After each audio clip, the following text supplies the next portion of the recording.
in questo scenario incredibile che vi farò vedere nelle prossime puntate, perché GameMat EU mi ha mandato due scenari predipinti da poter montare sul tavolo del nostro abbonato che ha fatto il tavolo in 3D che stiamo dipingendo nei tutorial, e alla fine diventerà il tavolo per poter fare gli how-to del nuovo Warhammer 40.000 Armageddon. Ma oggi ci occupiamo delle patine della Green Stuff World che ha fatto il prodotto definitivo. Io credo che questo sia il game changer per quanto riguarda gli effetti che si possono ottenere sulle miniature, perché vi ricorderete sicuramente una marca importantissima che faceva effetti speciali per il cinema, la Dirty Down, che aveva fatto il rust, il moss, aveva fatto l'ossido. Qui siamo arrivati a un livello superiore con un prezzo inferiore ed è fatto dalla nostra Green Stuff World, quindi subito dopo la sigla.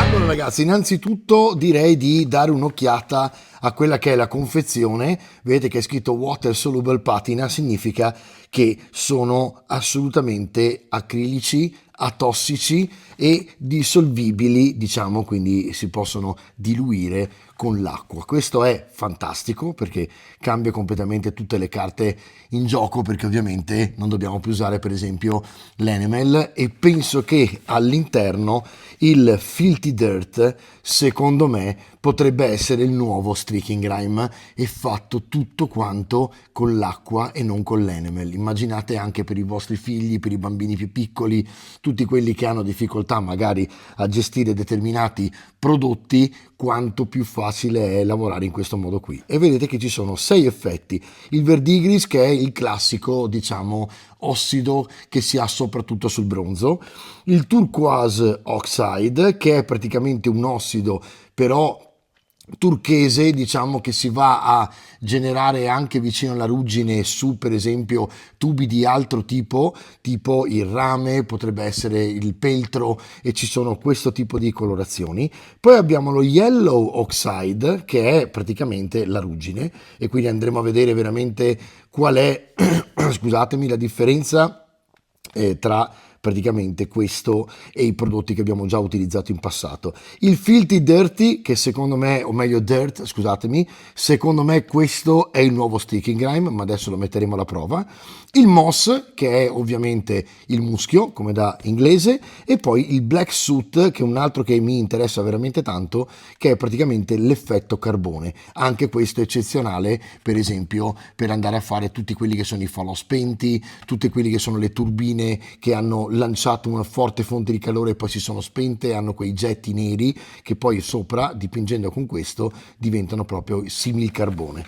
Quindi una volta praticamente detto questo, ci apriamo la nostra confezione ed ecco qua come si presenta. All'interno abbiamo i flaconcini e come vedete sono divisi in bottigliette da 60 millilitri in questo caso, ma come avete visto adesso io mi sono fatto mandare dalla Green Stuff World, che ringrazio tantissimo, questo campione, diciamo, di appunto tutti e 6, ma mi sono poi procurato anche personalmente, quindi me li sono pagati, i miei flaconi più importanti secondo me, che sono da 240, quindi li userò di più probabilmente anche con l'aerografo, e sono il Filthy Dirty, o Dirt, scusatemi, con questo Dirty, e Yellow Oxide, che praticamente sono la ruggine e lo sporco, diciamo, che vorrò utilizzare per capire se si riesce a utilizzare per esempio anche per fare una sorta di wash molto sporco sull'invecchiamento delle miniature. Ora quindi bando alle ciance, prendo qualcosa di dipinto e proviamo a vedere cosa succede quando ci passiamo sopra queste meraviglie.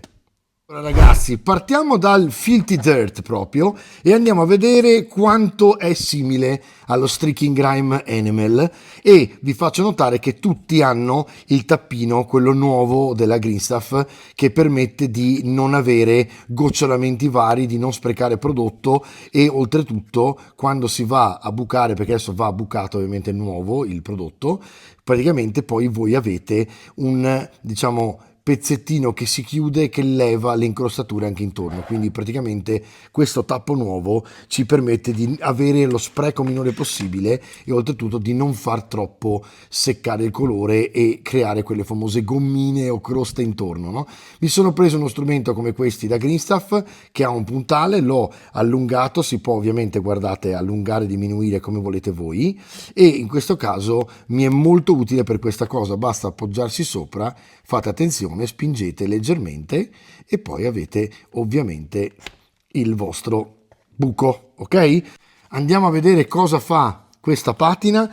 Prendete un pennello che sia, mi raccomando, un pennello sintetico, quindi non utilizzate pennelli che possono essere, diciamo, martora o cose del genere, perché nonostante sia tossico e nonostante sia una patina acrilica, ovviamente in questo caso rischia un pochino di rovinarsi la punta. Allora mi sono preso uno di questi pennelli che sono appunto completamente diciamo sintetici, prendo il prodotto proprio completamente puro, ok, per andare a vedere cosa fa. Questo che vedete è un elemento scenico della Game Mat. In questi giorni vi farò vedere un'altra puntata dove tenteremo di capire che cosa si può fare con questi elementi scenici, e andiamo a vedere che cosa fa questo prodotto puro sopra i sacchi che vedete qui, che sono predipinti. Quindi in questo caso ho preso qualcosa di già dipinto, ok, e si usa proprio come se fosse una wash. Voi vedete in questo caso che è abbastanza denso il prodotto, me lo immaginavo un po' più liquido e va benissimo questo perché significa che lo diluite voi a piacere. Vi do subito una dritta: questi sono prodotti che come posso dirvi, si attivano, diciamo, ok, con l'acqua. Quindi fate attenzione al fatto che quando ci ripassate sopra con un altro prodotto simile o con l'acqua per l'appunto, andate a riattivare il prodotto e quindi lo fate tornare liquido. Questo significa che poi bisognerà in qualche modo proteggere con tipo uno spray, anche se la patina stessa fa da protettore, e quindi in realtà potreste eventualmente anche evitare, diciamo, di utilizzarlo, ma sapete che l'acido, per esempio, del sudore potrebbe nel tempo, a forza di maneggiarlo, andare ad attivarlo. Vedete che sto passando tutti i sacchi che erano gialli piuttosto chiaro e c'era una sorta di base marroncina, e adesso andiamo a vedere. Allora, la prima cosa che dobbiamo fare è lasciarlo asciugare per andare a vedere che cosa succede quando il prodotto diventa secco. E quindi intanto laviamo il pennello e aspettiamo semplicemente che il prodotto faccia il suo. Notate che il pennello è totalmente pulito al passaggio dell'acqua. Questo credo che sia la cosa più importante in assoluto, perché significa che non avete bisogno di solventi per fare quello che stiamo facendo. Fatto questo, diciamo a questo punto che senza aspettare che si asciughi lui andiamo a provare lo Yellow Oxide, che mentre vi chiacchiero sto mescolando. Non hanno sfere all'interno per essere mescolati, potete aggiungerle voi, sapete che Greenstuff vende anche quelle, ma se non la mettono, visto che Greenstuff la mette per esempio nei propri colori Max, significa che probabilmente non c'è tutto questo bisogno, basta semplicemente scuoterlo un pochino. Io addirittura lo sto facendo a mano piuttosto che farlo sul mio per esempio Vortex, che quindi appunto lo fa in automatico, no? Mi prendo anche qui il mio puntale, vado a bucare praticamente l'interno, vedete c'è il buco, scusatemi, non l'interno ma diciamo la parte che mi serve poi per far uscire ovviamente dal tappino il prodotto. Vado ad asciugare bene tutto quello che rischia di essere intorno un problema o di troppo. Mi metto un po' di questo prodotto sopra un altro pezzo di sempre Gristafor, vedete che loro forniscono questi prodotti che sono eccezionali per poter lavorare, e provo la ruggine sui bidoni e vediamo un pochino che cosa fa. Voi vedete che posso lavorare come se fosse una wash e andare a spingere il prodotto intorno dove voglio io. Questo significa che va, scusate un peletto, significa che va a proprio lavorare come voglio io, a seconda di come lo spingo io il prodotto sul pennello, ok? E guardate che meraviglia, già così, da diciamo quello che era predipinto, come vedete qua, della Game Mat, abbastanza diciamo in maniera grossolana, però comunque un prodotto che vi arriva a casa già pronto per essere utilizzato sul tabellone di gioco. Guardate già come cambia con diciamo il primo passaggio di ruggine, e andiamo a vedere quando si asciuga cosa succede. Nel frattempo faccio la stessa cosa sugli altri bidoni. Vedete che tirando indietro ovviamente il pennello rilascia giù più colore, più patina, e in questo modo sto facendo praticamente una sfumatura, diciamo, no? E qui vado a metterlo in tutti i bidoni e vediamo i bidoni arrugginiti come si comporteranno una volta che sarà asciugato il colore. Guardate che effetto che già sta iniziando a dare, perché già da bagnato si intravede un pochino, no? Però ovviamente non ha niente a che fare con quello che sarà il finale quando sarà completamente asciutto. Questo che sto mettendo ora è l'effetto rust, quindi l'effetto ruggine, che è proprio un ossido giallo, ok? Giallognolo, arancione se volete, ma diciamo è più giallo sicuramente, e praticamente simula la ruggine. Quindi guardate tutti quanti i passaggi, tirate giù il pennello in modo tale che nel caso dei bidoni, vedete, va proprio a mettersi lui direttamente dove vogliamo. Qui mettiamolo anche qua sotto perché fa parte della miniatura, poi la parte sotto ovviamente non ci interessa, e vedete che abbiamo già una resa. Questa resa ovviamente cambierà nel momento in cui diventerà asciutto, e quindi tenteremo di capire che cosa succede. Ovviamente qui vedete che hanno già fatto una sorta di ruggine, noi ci mettiamo lo stesso il nostro prodotto, male che vada poi andremo a fare un leggero dry brush di metallo per far venire fuori gli spigoli e cercare di vedere qual è la differenza del prodotto terminato. Cerco di non toccarlo, magari potete usare i guanti se avete paura di sporcarvi le mani, e andate a metterlo in tutti i posti dove vi interessa che ci sia la ruggine simulata. Anche qui, quando vado a lavare il pennello, come vedete il pennello è perfettamente pulito, quindi stiamo parlando di prodotti che funzionano con l'acqua. Già qui direi che siamo su un ottimo, diciamo, livello. Anche qui per esempio ci metterei lo sporco, sto cercando di capire se voglio magari un ossido diverso, magari posso provare l'ossido turchese per vedere cosa succede, diciamo, ai bidoni che sono un po' più arrugginiti qui, e vediamo un attimino anche l'ossido turchese. Sempre il nostro puntale, sempre il nostro buchetto da fare, andiamo dentro, vedete che già subito esce. Delicatamente cerco di entrare in modo tale che non vado a schizzare, soprattutto quando esco, perché si porterà via una parte del colore. Asciugo il puntale e vado a usare questo, che a questo punto dovrei cambiare il contenitore perché ne ho uno e uno, adesso li ho, ma per comodità vado a usare direttamente il prodotto a goccia, vedete sopra, e vado a spanderlo come voglio io, quindi vado a metterlo nelle parti che mi interessa far sembrare ossidate, e vediamo un po'. Guardate questo gestore della goccia, guardate come vi permette di dipingere senza che ci siano sprechi e soprattutto senza che ci siano rovesciamenti o cose di questo genere. Quindi già solo il tappino gestito in questo modo, secondo me, cambia completamente il modo di lavorare. Guardate come si riesce facilmente a gestire ora il colore, e anche di qua andiamo a mettere l'ossido.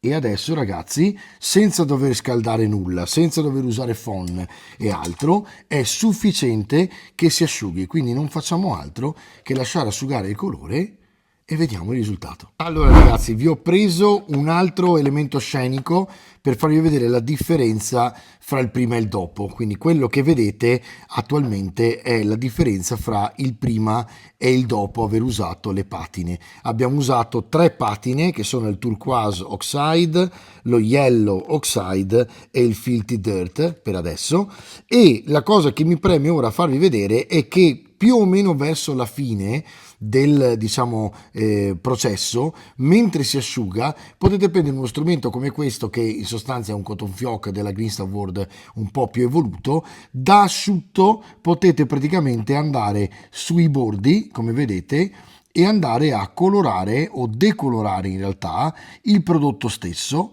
che andrà quindi a creare un, diciamo, vedete che praticamente succede che si leva quello che abbiamo messo sopra, e quindi in sostanza stiamo già facendo un primo dry, ok? Andando a lavorare direttamente il prodotto, quindi vado a passarlo in asciutto proprio su tutte le superfici, ok? In questo caso per esempio uso la parte più, diciamo, paffutella, così che andate a vedere, proprio andate a levare quello che è il prodotto, e quindi per un processo che significa proprio andare a togliere, ok, vedete, questa è proprio una tecnica che si utilizza per appunto avere una prima, diciamo, un primo livello di, vedete, decorazione, e andate a levare praticamente il prodotto da tutte le parti in superficie, che andrà quindi poi a, vedete, trasformarsi in quello che sarà il finale. Quindi vado anche qui per esempio a togliere dalle parti degli spigoli, vado a togliere l'ossido, mi viene a dire ossido ma in realtà è ossido, ok? E qua vedete che si va a delineare un pochino già quello che sarà il risultato finale, con, ovviamente qui sta ancora asciugando ma posso già passare per far vedere un pochino il giallo che c'era sotto, e vedete che potete praticamente rimuovere il prodotto.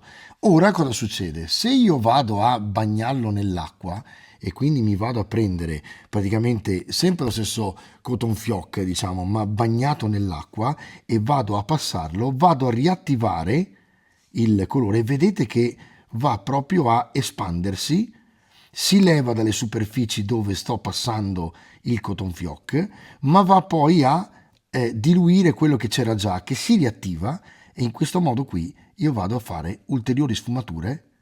Guardate che figata!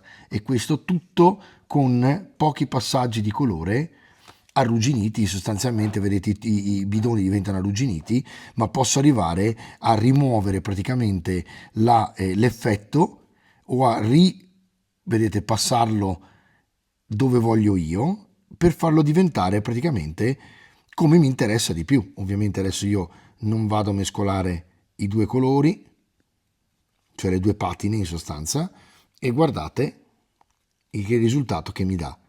Vado a rimodellare praticamente quello che avevo fatto prima, semplicemente con l'acqua, cioè riattivandolo.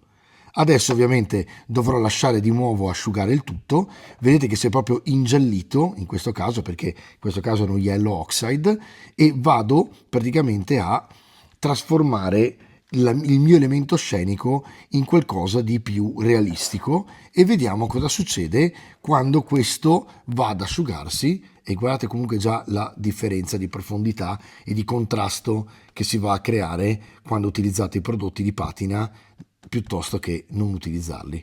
Tra poco vediamo la differenza fra uno e l'altro quando si asciuga. Allora ragazzi, siete pronti? Perché veramente il risultato è incredibile una volta che si asciuga. Questo è il predipinto, quindi quello che si è dipinto, diciamo, con un po' di ombre e luci prima di utilizzare le patine, e questo è il dopo. Guardate che risultato ha semplicemente passando sopra la patina.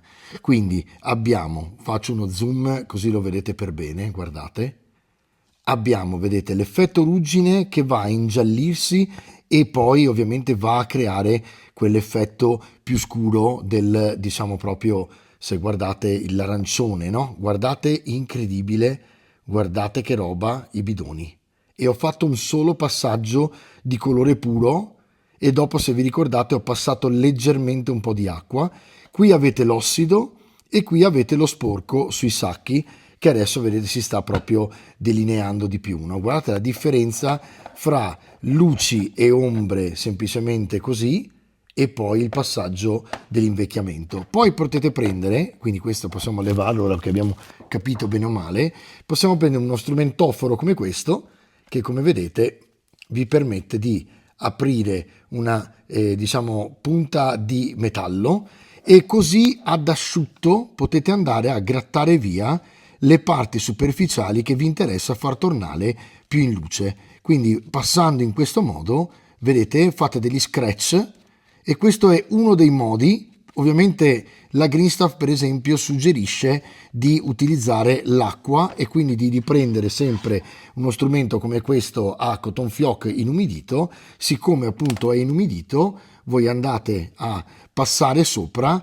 e quando passate sopra l'effetto che farà anche da asciutto sarà questo. Adesso asciugo un pochino perché sennò deve essere proprio umido e basta. E guardate, andate praticamente a rimuovere, vedete, le parti, così che ci sia più colore sotto che cercavate prima. E guardate, in realtà adesso si sta ringiallendo, ovviamente perché si sta riattivando il colore, ma ovviamente dopo che si sarà ingiallito andrà di nuovo a farsi arancione, quindi io posso levarlo da tutte le parti che non mi interessano, le superfici che voglio far tornare più come era il colore iniziale sotto. Vedete qua per esempio c'è il ferro, e in questo modo qua avete praticamente, quando si riasciuga, un risultato ancora più realistico. Vedete che cosa pian pianino si va a creare, no?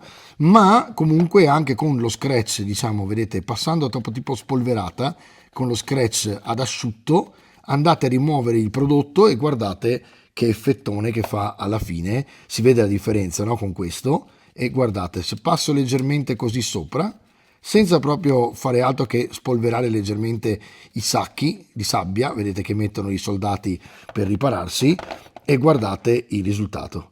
Ovviamente anche qui potete andare a farlo sulle parti per esempio metalliche delle barre, vedete, di acciaio, che non è acciaio, sicuramente è ferro, perché sennò non si sarebbe arrugginito. Ed eccolo qua che vado a levare dagli spigoli e vado a ridare praticamente l'effetto. Metto a fuoco meglio e guardate, ragazzi, che dire, questo modo di decorare è eccezionale per gli elementi scenici, ma io comincio a pensare che il Filthy Dirty, anche diluito magari, diventi veramente molto molto utile per cose come questa, come il Terminator, perché secondo me al posto dello Streaking Grime possiamo andare a invecchiare le armature in questo modo veramente incredibile. Guardate, vi levo anche questo per farvelo vedere meglio. Guardate che risultato. È pazzesco perché è solo un passaggio praticamente, non vi siete sbattuti più di tanto, vi siete anche divertiti un po' dopo a levare il resto e in un attimo avete praticamente uno scenario iperrealistico, veramente fantastico, veramente fantastico. Ragazzi, ora prendiamo un pezzo di palazzo proprio, quindi è cemento, ferro, come vedete, e andiamo a fare anche qui una lavorazione. Allora, qui direi che la sua morte è la ruggine sicuramente, quindi prendiamo l'effetto ruggine, andiamo a metterlo praticamente sopra e lasciamo che faccia il suo mestiere, vediamo cosa succede, ma sono sicuro che qui avremo un effetto che è veramente stratosferico e sarà sufficiente, vedete, aver passato una volta probabilmente l'effetto, che già avrete un risultato veramente strabiliante.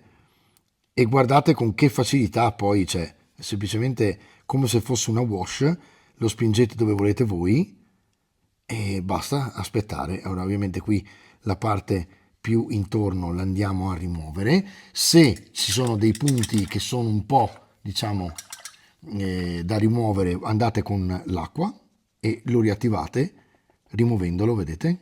E potete anche andare a prendere per esempio il cotton fioc stesso e levare col cotton fioc stesso, ma l'acqua stessa, come vedete, va a riattivare continuamente il prodotto e quindi posso proprio andarlo a rimuovere da dove non mi interessa, oppure andarlo a espandere come un pochino sto facendo ora, che crea quella macchia intorno che è come se fosse la ruggine che un pochino si espande anche in posti, diciamo, intorno, no? Per andare a rendere un po' più coerente, diciamo, la miniatura. Metto un po' di acqua nella patina e la diluisco un pochino per quella che sta finendo e vado a fare questa cosa anche sotto. Ecco qua, guardate che roba. Tutte le altre con l'acqua appunto va a ridiluirsi e si riesce a riutilizzare tutto quello che avete messo nel bicchierino, diciamo nell'apposito contenitore di metallo, non si va a sprecare veramente nulla. E avete visto che qua abbiamo fatto questo pezzo. Ora, per esempio, stavo guardando invece i tubi, le tubature, queste cose qua, proveremo anche le altre patine, giusto per vedere che cosa fanno e come lo fanno. Quindi, praticamente qui mi piaceva troppo l'effetto ruggine, che avrei fatto onestamente anche sulla grata, ma la grata mi sta facendo venire un'altra idea e quindi sfruttiamola alla grande. Allora, la sporcizia direi che ci sta alla grande qua, per esempio. Vediamo un pochino cosa fa qui il Filthy Dirt come effetto sporcizia su questa grata. Così andiamo a vedere anche quali sono le idee migliori per l'appunto da utilizzare, no? Vedete che qui c'è questa grata che è molto chiara e quindi aiuterà tantissimo il Filthy Dirt a diventare praticamente più, con le sue colorazioni, perché va a schiarirsi in sostanza.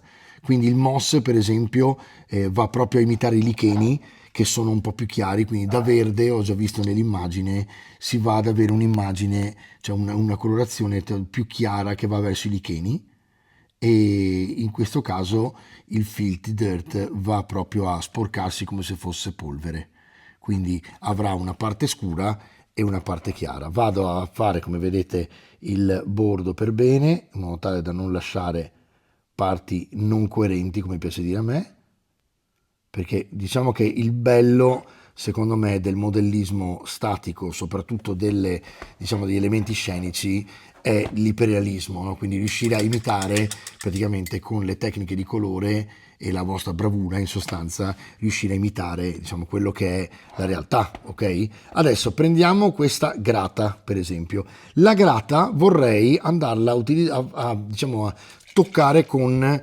il black suit, che in sostanza è l'effetto carbonizzato, ok? Quindi è come se la grata avesse avuto in questo caso delle fiamme che escono dall'interno, ok? Tipo un bruciatore, una cosa del genere, e quindi andare a imitare il risultato finale, no? Cioè quando praticamente se ne va via il fuoco e rimane in sostanza l'effetto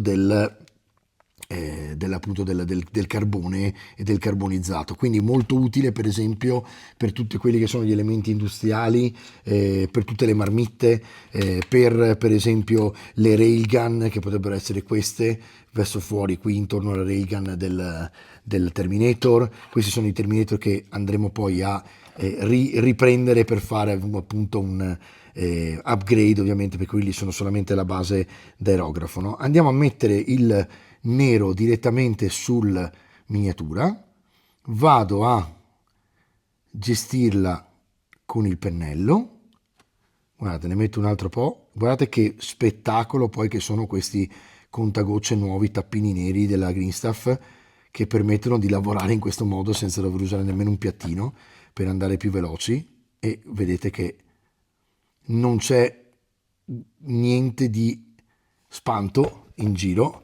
Ho messo il mio nero, non devo fare altro che aspettare e vedere che effetto fa sulla grata. Ovviamente poi andrò a rigrattare intorno, a levare con il solito cotton fioc umido, quindi sempre lui, e andremo praticamente a ritirare fuori, diciamo, le barre, ok?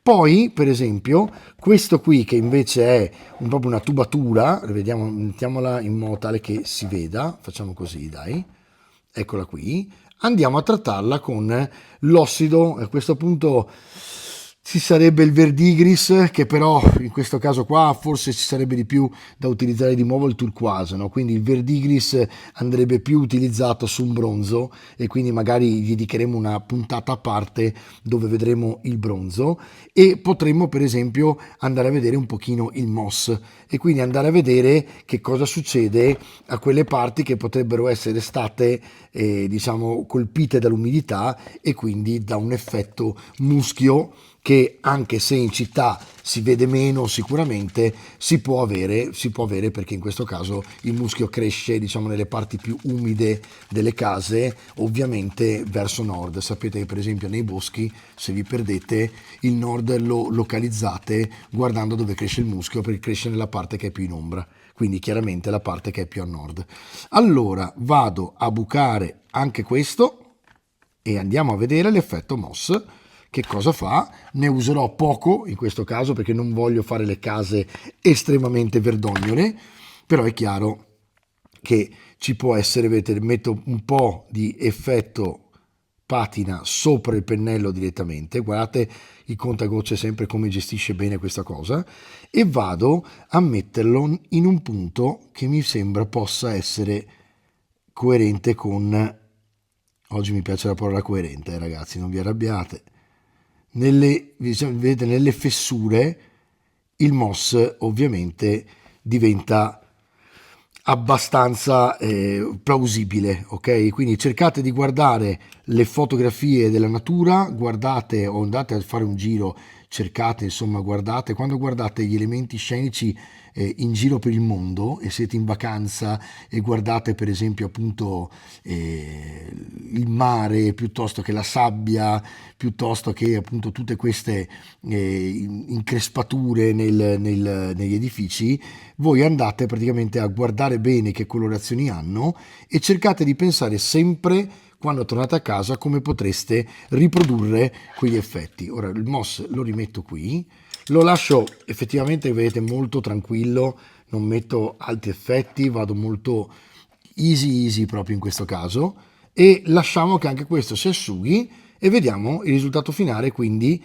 di anche questo di combinazione, diciamo, di effetti. Mentre aspettavo che si asciugasse mi sono permesso, senza farvelo vedere, di mettere anche qui sul tubo la ruggine perché ci stava la grande ed era veramente troppo argentato, diciamo, no? Quindi la parte predipinta era troppo argentata, ok?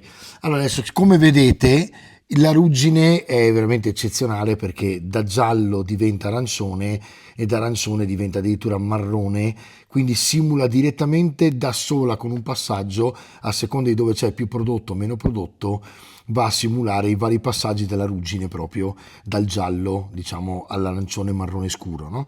Poi abbiamo qui lo stesso effetto che adesso si sta asciugando. Il dirt è veramente bello, è proprio lo streaking grime e guardate come rende. E poi se prendete questo e andate a rimuovere leggermente le parti alte, guardate cosa viene fuori.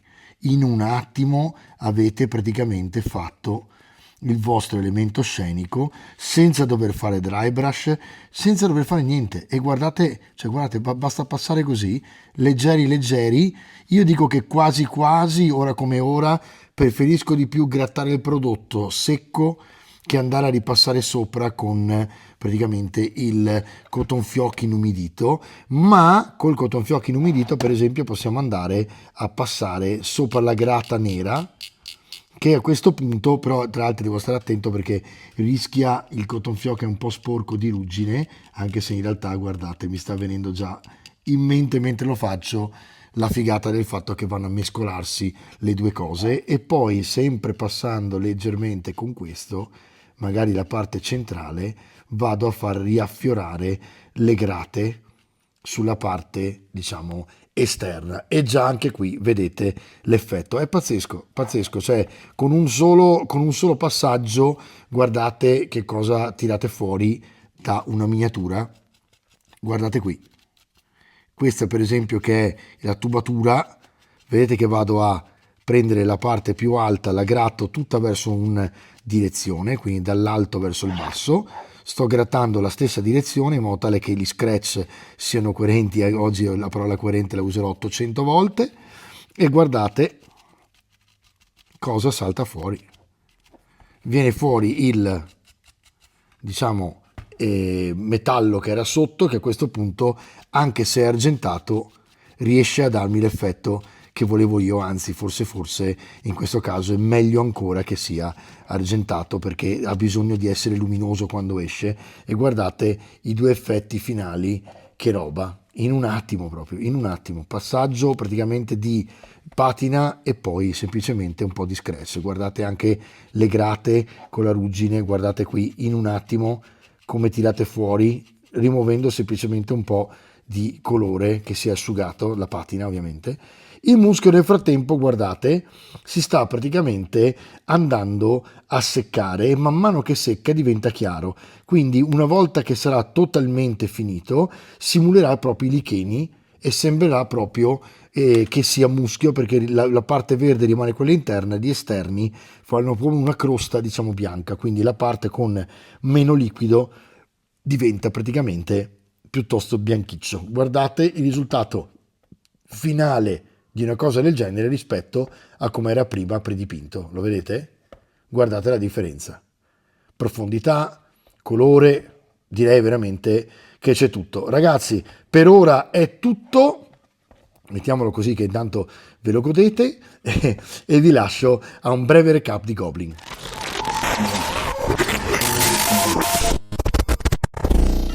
Ragazzi del lobby, queste cose nuove per dipingere sono eccezionali veramente. Io spero che voi possiate averle e provarle. Sapete che col link qui sotto potete comprarle con tanto disconto della Green Star World. Vi mettiamo tutti i link e mi raccomando, iscrivetevi, cliccate sulla campanellina perché qualche follower ci ha detto che non gli arrivano gli avvisi. Quindi mi raccomando, ricordate che i telefoni come l'iOS di iPhone devono avere anche le notifiche di YouTube attivate, e se no non vi arriva un bel tubo.